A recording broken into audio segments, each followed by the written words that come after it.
Sony asked us to create a film for the launch of their new FX5 camera. In this video, I'm breaking down exactly how we did it, from the original concept all the way through to the final edit. I'll show you the creative decisions, the pre-production process, the shoot day, some ideas that never made it to the final film, and how everything came together in post. Before we get into the filmmaking side of things, I think it's worth talking about how this project came around in the first place. And for me, it started in 2024 at the BSC Expo in London.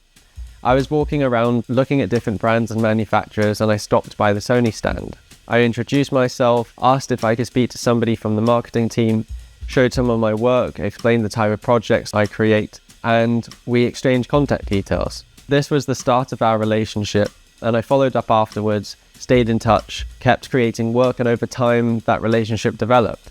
Then a couple of years later, when Sony were looking for filmmakers to create something with their camera, they already knew me, and it kind of just all made sense. Sony wanted filmmakers to get their hands on the FX5 and create something that showcased the camera. And what was interesting is that they didn't give us a strict creative treatment. They actually kind of trusted us to come up with the idea ourselves. The first thing I always try to do at this stage is identify the message and the theme. So for this project, I kept coming back to this idea that every day we walk past tons of people we know absolutely nothing about. You know, they're different ages, different backgrounds, different personalities, but underneath all of that, there's usually something we have in common. That became the foundation for the project. The original concept was actually very different. I wanted to create a montage of people talking about things they love, cooking, golf, music, different people sharing the same passions. And Sony did approve that, but the more I thought about it, the more I felt like it was an idea that was explaining rather than making people feel something. And that's a distinction I think is really important. Audiences don't want to connect with the messages, they want to connect with the stories. And so instead of telling viewers that strangers have things in common, I wanted them to experience that through a character.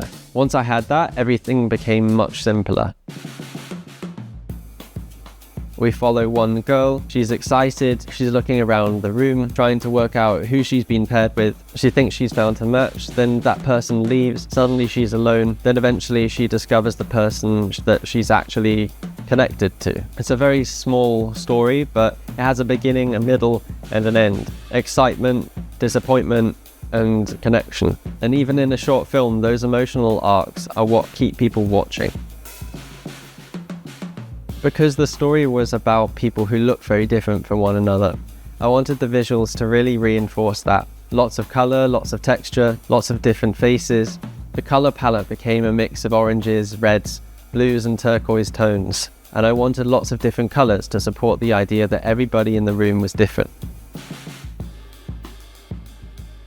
Before arriving at the final concept, there were a few ideas that got abandoned. And one of them was that the opening would start with a giant white void, almost like creating a character in a Wii game. People appearing one by one in this infinite void. They're all interesting ideas and cool ideas, but none of them really served the final story as well as the waiting room concept. One of the biggest challenges was actually the casting. I didn't want actors to be pretending that they had shared interests. I wanted real people who actually had something in common. And so with that in mind, we put together a survey and asked people about their hobbies, their passions, their interests. Then we started pairing people up. The shot list was built in Google Sheets, and then we just tweaked things from there. One thing I found that was really useful was creating the storyboards using AI. What it helped me do was quickly test ideas and layouts and compositions before arriving on set. Finding the location was probably one of the hardest parts of the pre-production phase, because we needed a waiting room. But a lot of the waiting rooms we saw were terrible filming locations. White walls, no depth, no personality. Eventually we found this recording studio in Walthamstow, and what actually stood out for me was the color. The orange carpet, the wooden walls, the texture. The space wasn't perfect, but it had a lot of character. Once we had the location, the production design became about supporting the story. Everything needed to feel cohesive. The wardrobe, the chairs, the props, the colours. We wanted it to feel slightly nostalgic, not fully 70s, just influenced by it, enough to produce a unique visual identity.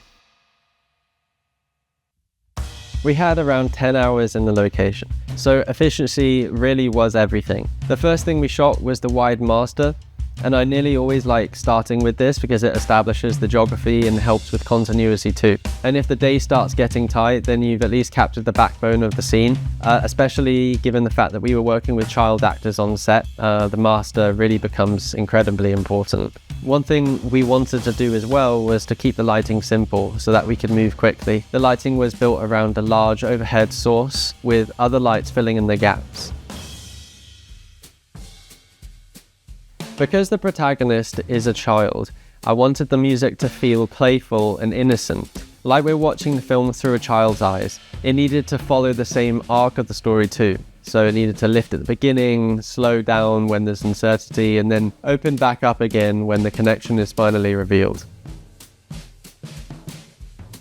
The final area was graphics. Because the whole film was built around colour, I wanted the titles to feel like they belonged in the same world. The yellows, the turquoise, the oranges. Everything was designed to feel like an extension of the production design, rather than something added afterwards. Wes Anderson's The French Dispatch was actually an inspiration for this.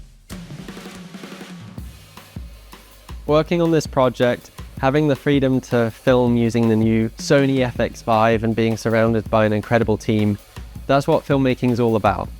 Thanks to Sony, the cast, the crew for making this happen, and I hope that you enjoyed this breakdown. You can find me on Instagram @Ruben Scott. Feel free to send me a message if you have any questions.